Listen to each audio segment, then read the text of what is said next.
Hey everybody, I'll get started. I was expecting a few new people, but does not seem to be in the cards. Let me know that you can hear me and see me okay. No funny business with the mic.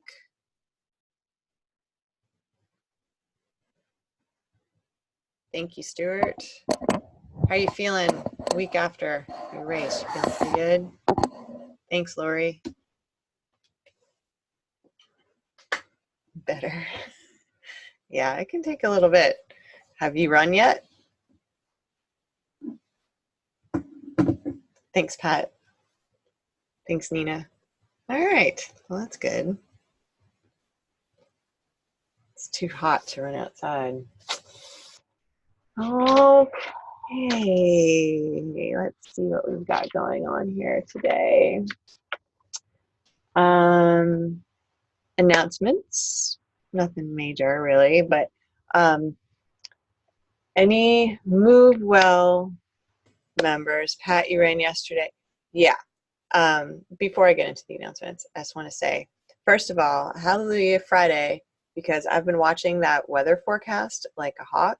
I don't know if any of you all are counting down to Friday when the cool down is supposed to happen, but let's see. Let's look at it again because I haven't looked at it in a couple hours. Friday, high of 77. I know. It gets a little warm again on it keeps getting warmer on Saturday. Ugh. But then thunderstorms, high of 74 on Sunday. 68 is the high on Monday. I mean, come on. Yeah, I am very cranky, in case you can't tell, about the weather because it's impossible to do anything outside. It's awful. I'm doing a 5K on Saturday. Hopefully it won't get too hot too fast. So yes, Pat, be careful. Stuart, you too. Okay. Announcements. If anyone is a MoveWell member, or if anyone has a device that you can sync to a platform that will keep track of your activity, make sure that you sign up for the MoveWell Rewards program if you like extra cash in your pocket. Does anyone not know what I'm talking about? There was a big email that went out a few days ago. That was an introduction to a new program that Wellness is starting, the Move Well Rewards program. Essentially, if you track your steps and upload them, well, really you just have to connect your device to the platform. It's the MoveSpring platform, which we've used for all of our other most recent step competitions and physical activity campaigns. But as long as you sync your device every 72 hours and you reach a threshold of at least an average of 6,000 steps per day, then you will be entered into a drawing for the chance to win money onto your paycheck. So there are 5 different tiers, 6,000 through 10,000, and 3 different people per month will be winners. The amount of money that you could win goes up with the amount of steps that you do. So if that sounds appealing to you, Stuart, you signed up. Awesome. I signed up. I don't usually sign up for the physical activity campaigns or pay attention if I do. But I'll tell you what, I could use some extra money, right? I think we all could. So yeah, give that a shot if that is interesting. Let's see. A couple of people in the other classes have asked me about this culinary workshop series I've got going on, the plant-based plate. Registration is full for the next 2 classes, which are the last Mondays in October and November. But if it interests you, please email me directly and I'll get you on my waiting list. Does anyone not know what the plant-based plate is and would like more information? Let me know in the chat box. And in the meantime, if anyone is typing, I'm not sure if Karen talked about the recipe last week. Did she talk about a new recipe? We've got one up. Thanks, Laura. You signed up for the next two. Awesome. There's a new recipe on the website, broccoli melts. It's basically open-faced grilled cheese with vegetables.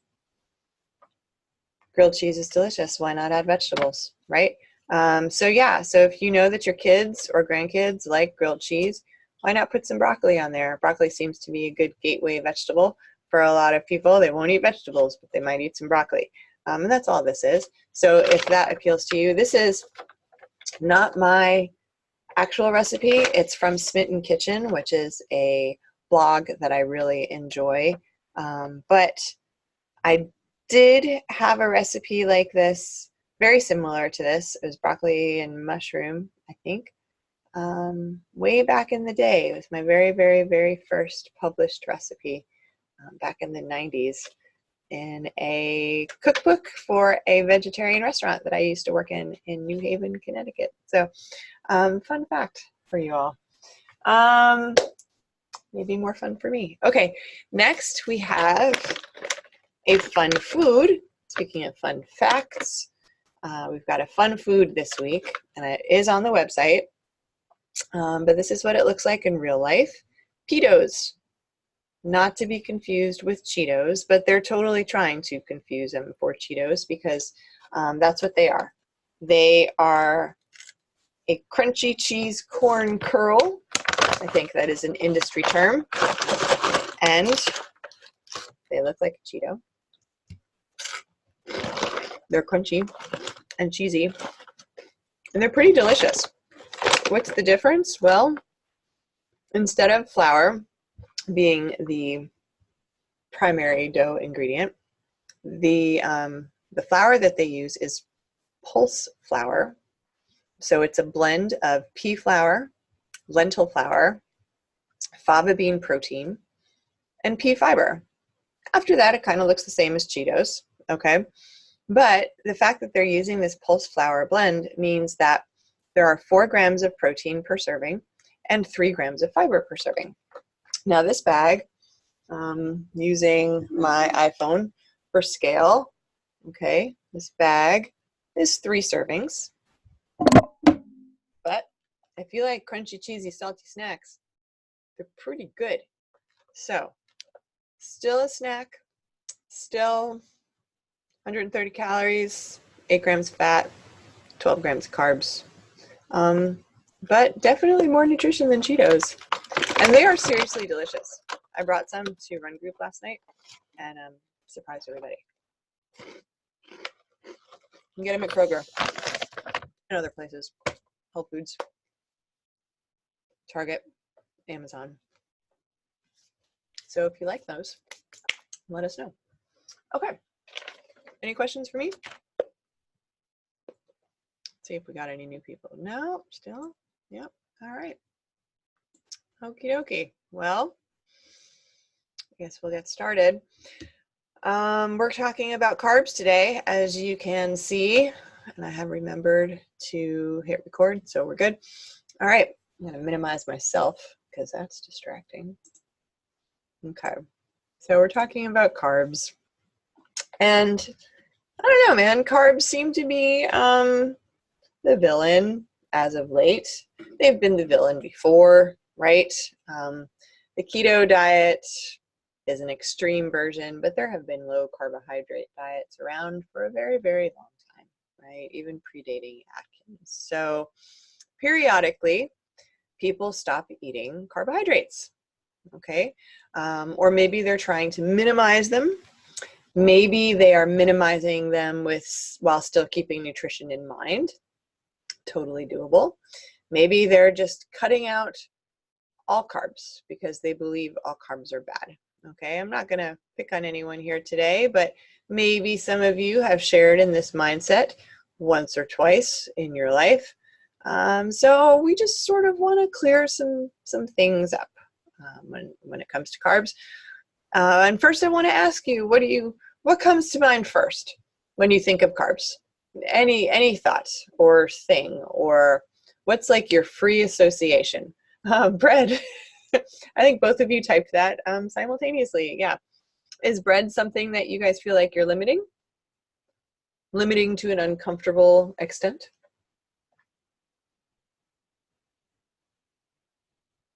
Anyone else? What do you think of carbs too, besides Lori and Stuart? I know other people think of carbs. I think of carbs. I just ate some.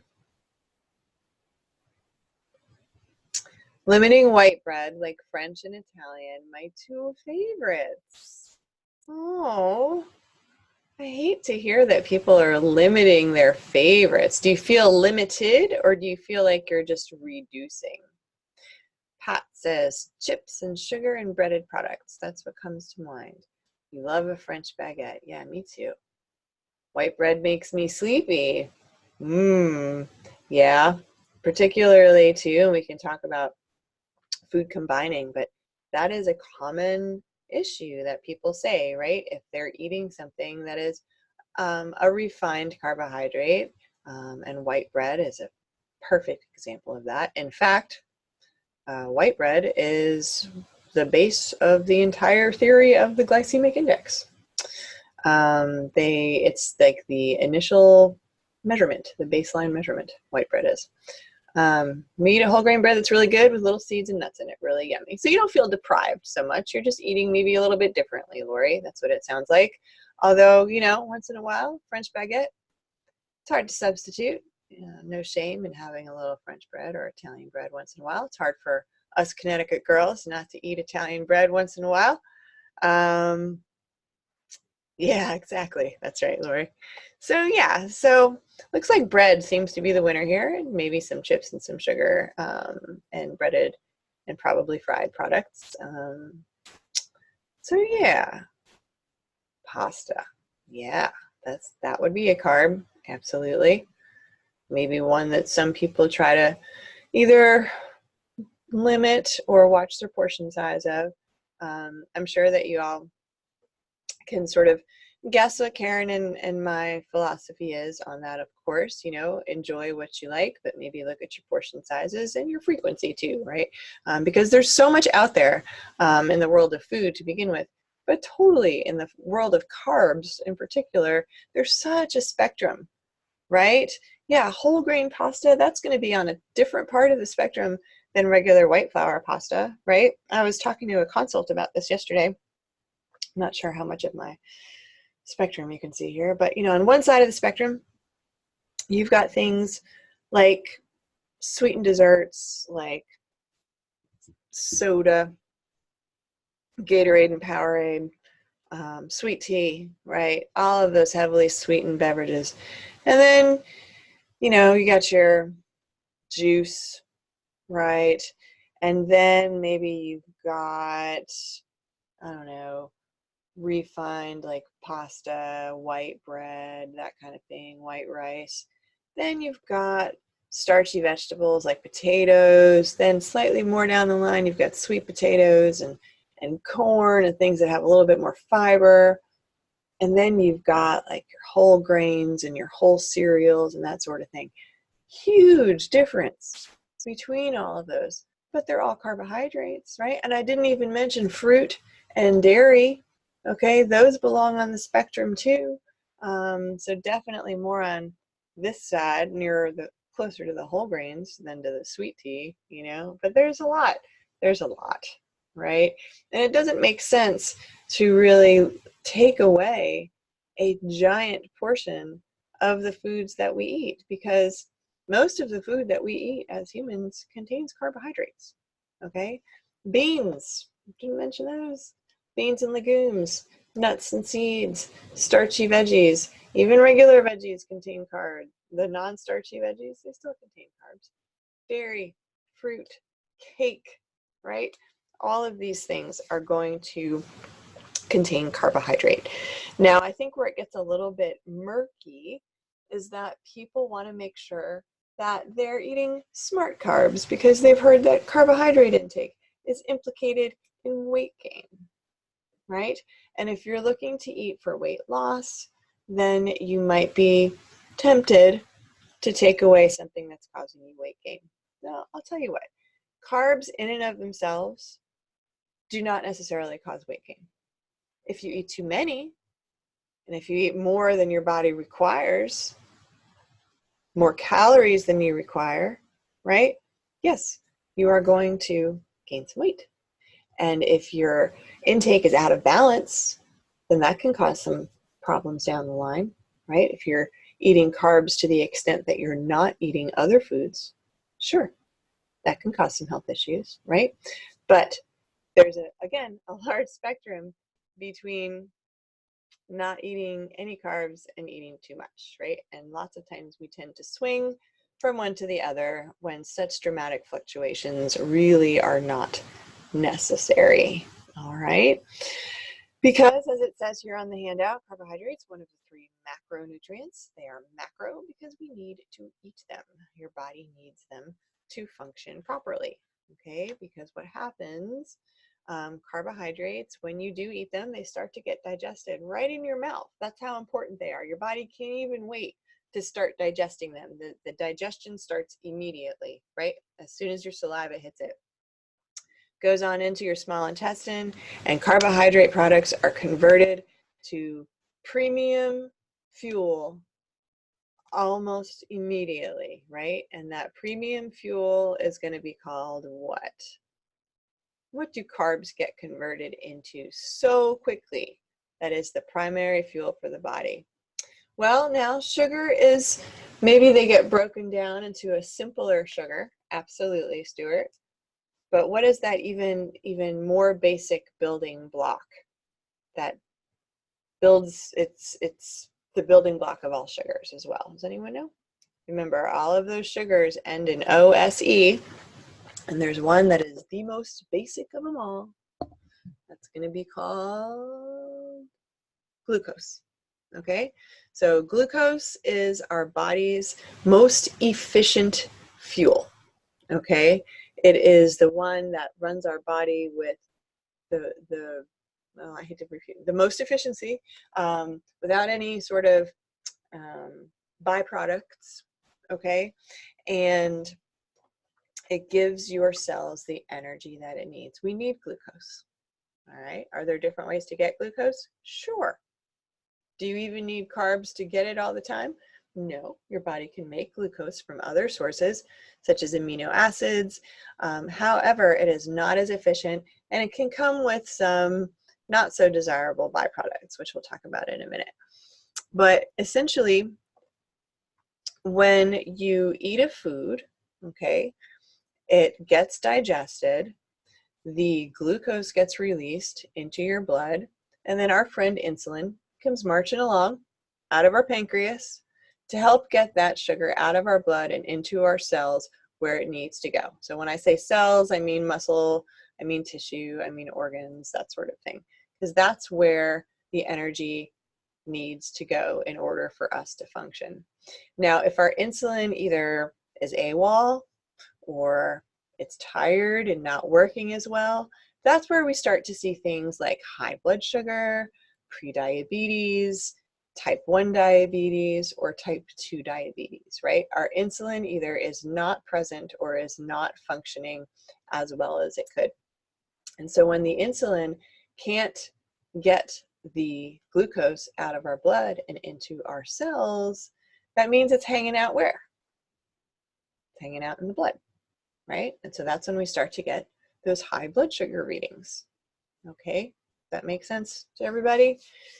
And when we start to have our glucose hanging out in our blood, it tends to congregate in areas where it's really difficult for it to get out of. It tends to congregate in the tiniest of blood vessels, okay? It tends to sort of get backed into a corner, all right? So if we think about this logically, what are some of the places in our body where the teeniest, tiniest blood vessels are, where it can be very dangerous for sugar to hang out in? Can anybody think of a couple of examples?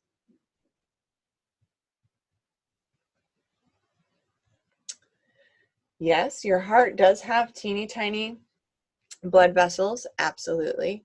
But that's not the first place it's going to hang out.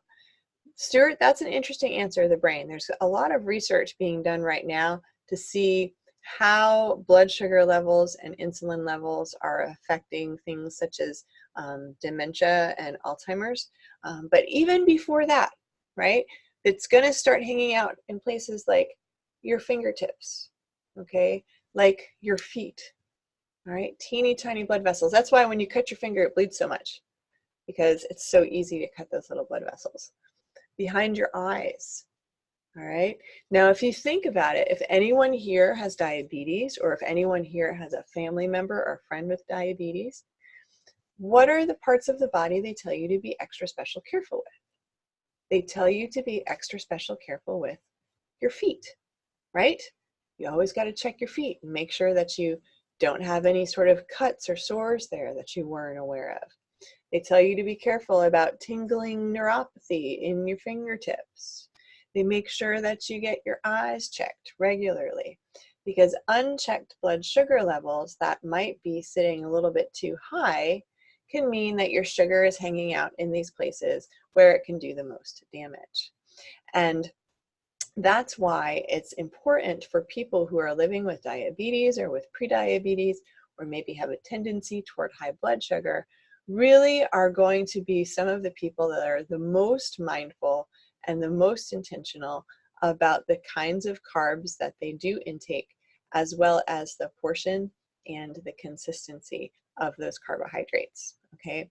And I'll tell you too, looking at your carb intake as sort of a, a measured and intentional intake throughout the day with the same portion roughly each time, that's not a bad way to eat for any of us, okay, no matter what our health goals are, because it's going to help keep our blood sugar steady. It's going to help our insulin delivery system work as well as it possibly can. It's going to keep our energy levels steady. So for those of us who feel like they get sleepy after they eat a particular food, right? This is the kind of thing we want to look at. We want to look at eating our carbs consistently throughout the day, as well as eating the kinds of carbs that carry more nutrition with them, not just the kind of carbs that all they do are going to shoot up our blood sugar and then make it tank just as fast. And I've used this analogy before, but it's like the difference between a helium balloon and a hot air balloon, right? When you have a helium balloon and you let it go, it just goes up, never to be seen again, unless it gets caught in a tree somewhere, right? There's nothing holding it back. If a hot air balloon starts to float up, there's all the strings and the basket and the people and all kinds of things that are making it rise up a lot more slowly. And if you sort of correlate that with the difference between highly refined carbohydrates and more complex carbohydrates, the highly refined carbohydrates have had all of the nutrients stripped out.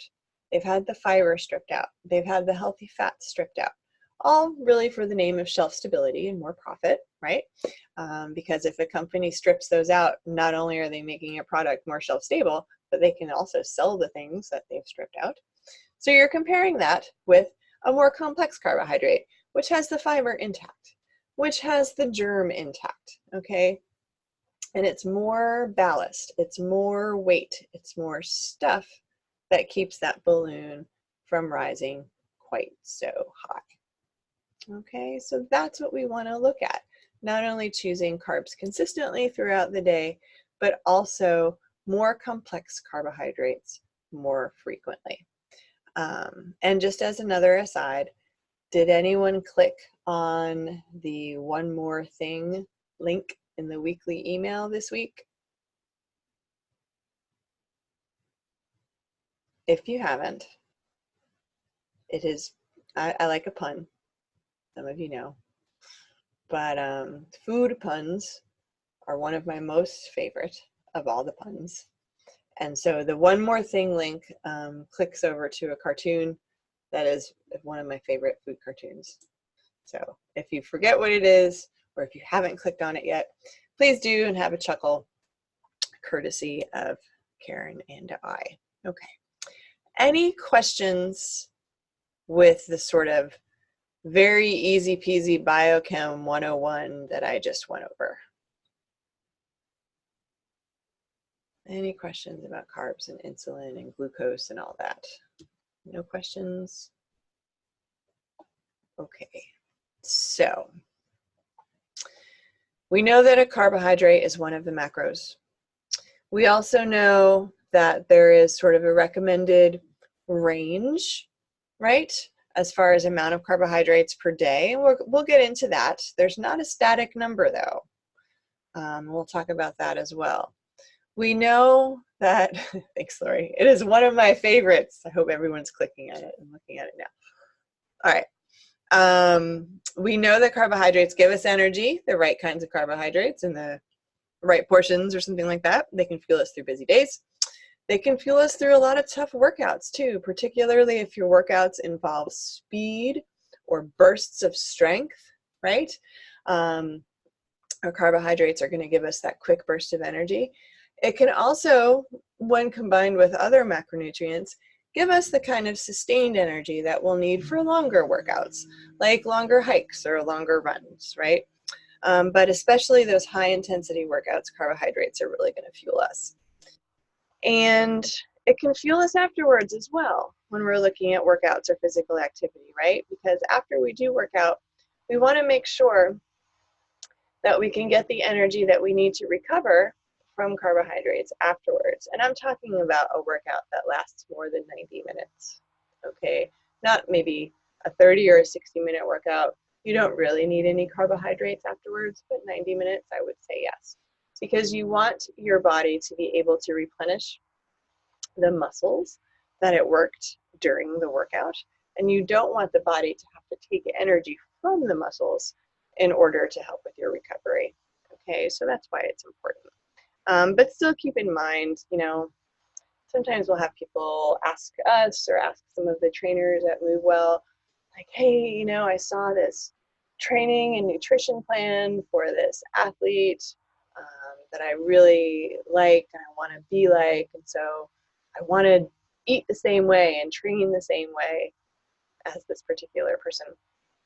And it's always a gentle reminder that the normal average human, such as ourselves, has very different needs than a professional athlete. So just because something on the internet seems really cool and someone is eating, you know, a specific amount of carbohydrates or calories per day in order to maintain their training, that doesn't mean that's necessarily going to work for us. I know it's common sense, but it's worth repeating. Let's see. Carbohydrates also, this is interesting, I thought, can help us fall asleep and stay asleep. And that has a lot to do with the maintenance of our blood sugar. It also has a lot to do with maintenance of brain chemistry. Okay, it helps sort of trigger those feel good and feel safe chemicals in our brain that are going to help us with that fight or flight syndrome. If we're always in the fight or flight mode, right? Okay, Nina, thank you. Then it's going to be really difficult for us to fall asleep, and carbs can sort of help us obtain a more relaxed state, maybe too relaxed for some of us. And of course, too, carbohydrates keep our pipes moving, right? It's that fiber that exists, particularly in the more complex carbohydrates, that are going to help our GI tract work as it should.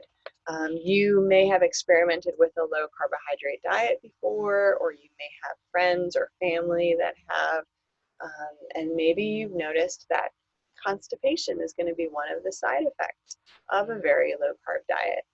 And if you are doing a low carb diet, you want to make sure that you're being very intentional and mindful about the vegetables that you're consuming as part of your diet plan. Because if you're not consuming enough of that insoluble fiber, then you're going to be pretty miserable. All right, some more sorts of what we know about carbs, right? We know everybody is different, okay? It's always worth repeating. Again, I know it's one of these common sense things, but so many times we like see a plan that our friend or family member is doing and we're like, yeah, I'm going to do that too because it's going to work for me. It may, but it may not. Okay. And I had mentioned earlier that there's no longer sort of a hard and fast rule as far as optimal carb intake. Even back when I was in school, which is really not that long ago, we were taught that 130 grams of carbohydrate a day is the absolute minimum for your brain to function. That's how it was put to us, 130 grams a day. That's not necessarily the case now. And in fact, this fact was reinstated to me on Friday. I went to an all-day conference about diabetes, and one of the dietitians that was there also said this. So this is straight from the mouth of another dietitian. So 130 grams is not necessarily the basement level of your carb intake, but you still want to eat some. Okay, just as a comparison, the very popular keto diet right now maintains that the optimal level of carbohydrates for intake is around 5 to 10% of your total daily calories. And for most people, that's going to equal around 15 to 30 grams of carbs. Is anyone here doing the keto diet right now? Sorry, I just dropped something on the floor. I don't know if anyone is. Maybe some people have experimented with it a little bit. But if you haven't, or if you have, I'll just sort of finish my thought. 15 to 30 grams of carbs, we kind of know what that is. Lori's like, no keto. Yeah, I wouldn't enjoy it myself. I like carbohydrates. I think most of us who are here today do as well. But there are people there that, out in the world there, that can do keto and they feel fine on it and they don't miss carbohydrates. But the equivalent of 15 to 30 grams, we know what that is. It's about a piece or two of bread, depending on your bread, or a couple pieces of fruit or something like that. That would be super challenging for me. Now, there is a definition of a low carb diet that I can get behind. Okay, and I just want to bring you back for a minute to that macronutrient distribution range that I alluded to just a few minutes ago, to make this point. So the carbohydrate distribution range is between 45 and 65% of total daily calories, right? That's kind of the standard recommendation. And you're keeping in mind there that everyone has a different need as far as total daily calories are concerned, right? So this neatly sidesteps the hard and fast grams per day recommendation, okay? Because instead it's a percentage of your calories. So if 45 to 65% is going to be that range, then anything below 45% is going to be a low carb diet, right? So even 44% or below is going to be a low or lower carbohydrate diet. And that's something I can get behind, right? If you're looking for weight loss, I might recommend this. If you are a weightlifter, I might recommend this. If you have problems with your insulin working as well as it could, I might recommend this, okay? But still, that's plenty of carbohydrates, way more than a piece of bread a day, all right? So again, nuance, right? There's a lot of gray area between no and some. Doesn't have to just go from no to all, even though that's very tempting. Okay, let's see. Next, wanted to make the point that many cultures do have carbohydrates as part of a well-rounded diet, right? We've talked about pasta. We've talked about Italian bread and French bread. Just last week, was it, that Karen was talking to you about, or 2 weeks ago, she was talking to you about the MIND diet, right? Carbohydrates are a big platform for the MIND diet, okay? The Mediterranean diet, right? Carbohydrates are the bottom platform of the Mediterranean diet. The DASH diet, same. And those are consistently rated in among the top of all the diet plans that are out there, particularly the Mediterranean and the DASH diets, right? The MIND is just a combination of both of those. So have you guys ever heard of the blue zones before? that became popular a few years ago. It's kind of intriguing. It's a theory, so you want to take it with a grain of rice or whatever. But essentially, I believe a photographer, not a Nat Geo photographer, sort of came up with this theory that there were zones or areas in the world where people not only consistently lived to a very old age, but they did so in style, right? They did so while retaining most of their physical and all of their mental faculties. So they aged well. And he sort of isolated these zones into 6 different areas around the world and called them the blue zones. Okay. Now because of this theory, it started to gain a lot of traction, and people are still doing research looking at these areas of the country, trying to isolate what exactly it is that is causing these populations of people to age so well. But one of the prevailing reasons, right, is the foods. Yeah, like the Mediterranean diet. Exactly, Lori. It's not like dieting, right? It's a way of life. Okay. Now, I believe there are a lot of other aspects to this, okay, but the food is definitely in the spotlight, okay? And these zones, I think 3 of them are in the Mediterranean. We've got Sardinia, okay, there's one in Italy, there's one in Greece, Icaria. There's one in California, which is kind of a Mediterranean climate, in Loma Linda, California. And in fact, that particular population from Loma Linda, it was a population of Seventh-day Adventists that was recognized as being a blue zone. And if anyone knows anything about Seventh-day Adventists and their food habits, they're all vegetarians, which is traditionally a very carb-heavy lifestyle. Another blue zone is in Okinawa, Japan, which, while being maybe a little bit heavier in protein and fat because of the fatty fish that's often consumed, is also quite heavy in carbs due to a lot of the rice that is consumed there. So again, lots of cultures have carbs as a very important part, if not the most important part of their well-rounded diet. And as I mentioned earlier, they're in the majority of the foods that we eat, right? So if you cut out carbohydrates from your life, you're cutting out pretty much everything, okay? Fruits, veggies, dairy, nuts, seeds, grains, cereals, cake, whatever. Research shows no difference in long-term results, particularly if you're looking at mortality results, okay?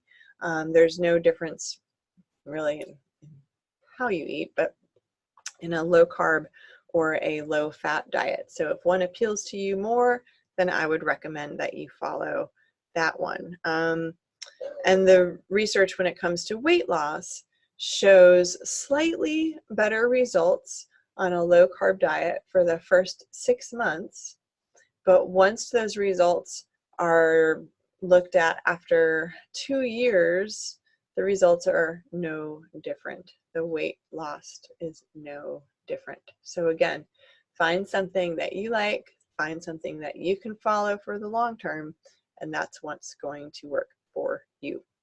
And also, there's no sort of consensus really about this particular research. It's a little controversial because even when they do find slightly better results for weight loss for the first 6 months, they still haven't really isolated why, because it really depends on what the carbohydrates are replaced with when part of a low carb diet.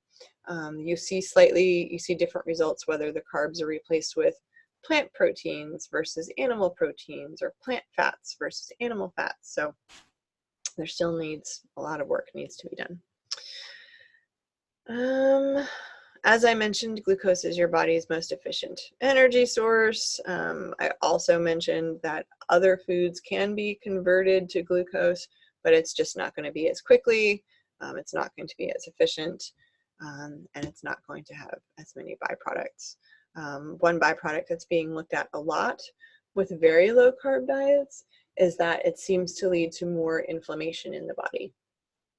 And inflammation is another major buzzword that's been gaining traction quite a lot in the last 10 or 15 years or so, because they're thinking that it plays a large part in a lot of systemic failures of the human body. What else here? We talked about 45 to 65% your total daily calories. Quite a range, really. And also, the recommendation is 14 grams of fiber per 1,000 calories needed. So if you are on, say, your goal is about 1,500 calories a day, then that's going to, give you that 21 gram of fiber per day recommendation. Most adults do not get that in this country, don't even come close. Fiber, of course, has lots of great roles. We already talked about keeping your pipes moving, but it's also going to keep you full. A lot of people will come to us and be like, I eat and I'm never full. And it's like, do you eat vegetables? Well, no. Let's try that.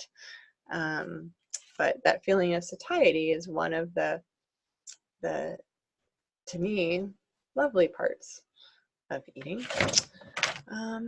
Okay. Any questions about that first page there? I think we covered lots of the good stuff, right? If you have any questions, just stick them in the chat box. Going on to the second page here. Again, just to reiterate, okay, we know that not all carbs are created equal. We know that there are refined carbs and complex carbs. I feel like we talked about that pretty adequately. We know that carbohydrate-rich foods can pack a lot of other nutrients too. If you give up carbs, you can give up a lot of other things. I mentioned fiber. You can really miss out on a lot of vitamin B and a lot of vitamin C. If dairy doesn't agree with you, dairy is, of course, not strictly necessary for an adult, but it is an efficient delivery system for calcium and vitamin D, so you would want to make sure that you're getting that from other places. Magnesium is in dairy as well as anything that grows in the ground. Phytonutrients and antioxidants are going to be really high in your fruits and your vegetables and your beans and legumes. So there's a lot of other stuff in there besides just grams of carbohydrate. As it says here, the right balance can elevate your mood and stabilize your blood sugar. We did talk about that blood sugar stabilization as well as the mood balance, because those carbs release serotonin in your brain, that feel-good chemical in your brain. That's why eating that chocolate sometimes just feels so good, right? And we do like to talk about eating chocolate because, as we've mentioned lots of times in this particular program, restriction long-term doesn't work. If you feel deprived, if you feel restricted, you're just going to start to feel angry eventually, right? You're going to resent any of the nutritional changes that you're making in pursuit of whatever your health goals are. So whatever changes you do make sure they're aligning with your internal value system. If they're not, then it's not going to work, okay? But keeping that in mind, of course, moderation and balance are still key, just like with everything else, okay? So with pasta, oh, Laura, let me answer your question. The difference between beans and legumes. It's a botanical classification, honestly, but legumes are going to be, real life examples of legumes are going to be lentils and peanuts. There's probably another one that I'm forgetting, maybe Pat knows. And then your beans are going to be things like, your black beans and your kidney beans and that sort of thing. They often get lumped into the same family, but there is a slight botanical classification difference that I knew at one point. I can look it up for you if you really want to know. Can't think of it right now. But they both have similar nutritional profiles. Okay, so a bean, a lentil, a peanut, maybe one grows above the ground and one grows below the ground. That might be it. I'm gonna have to look it up. Anyway, yeah, I know, Lori, me too. Plus, legume is just kind of fun to say. I think be a great name for like a puppy or something. But yes, so looking at that moderation and balance, if you're looking at like say a bowl of pasta, maybe that means you sort of look at the balance of what else is in that bowl of pasta. You know, it's really easy to just do half and half pasta and veggies. You know, that can be a very satisfying bowl. Maybe you even flip it even more and you do 3/4 and 1/4 veggies and pasta. It's also, as I mentioned, it's a great idea to eat your carbs consistently throughout the day. So maybe have some whole grains at breakfast, add some vegetables to your lunch and to your dinner, maybe just one more serving. It's not hard to do. Have some cut up vegetables as snacks, so you get some extra fiber in there. Have fruit as your dessert. Doesn't have to be your only dessert. If you want to have some chocolate in there too, I would say go for that, right? But look at your present intake, and if you feel like you could improve the balance of it, then you probably can. You know, there's always room for all of us to make changes that can further benefit our health. All right, you know, myself included, absolutely.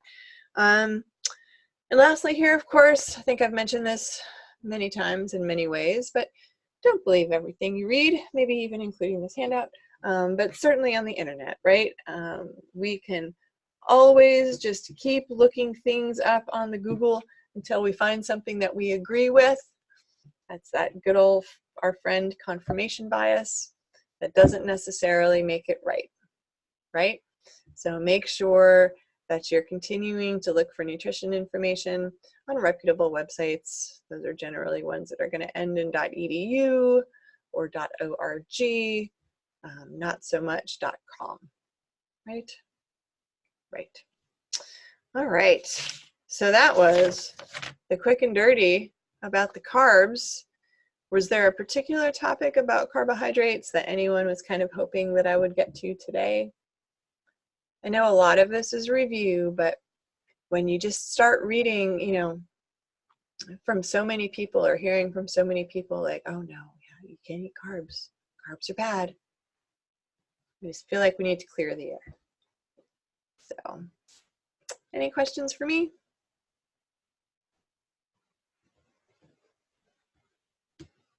See, next week, looking at the schedule, taking risks is on deck for next week. I believe you'll have Karen next week. And yeah, doesn't look like there's any questions. Okay, well, thanks you guys for tuning in. I feel like that hour went very quickly.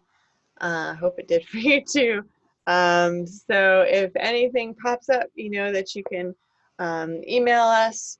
If you have any questions in the next couple of days, I would suggest you email me directly because Karen is out of town still. She's enjoying a vacation with her family. So if you have any immediate needs, please flip them my way. Otherwise, Karen, we'll see you next week. I hope you guys get to get outside and enjoy those cooler temperatures that are coming up. Maybe we all need to do a flash mob or something because I feel like I'm going to be dancing down University Drive when those temperatures are maxing out in the 70s on Friday. So everyone have a wonderful rest of your week and weekend, and I will see you next time. Thank you.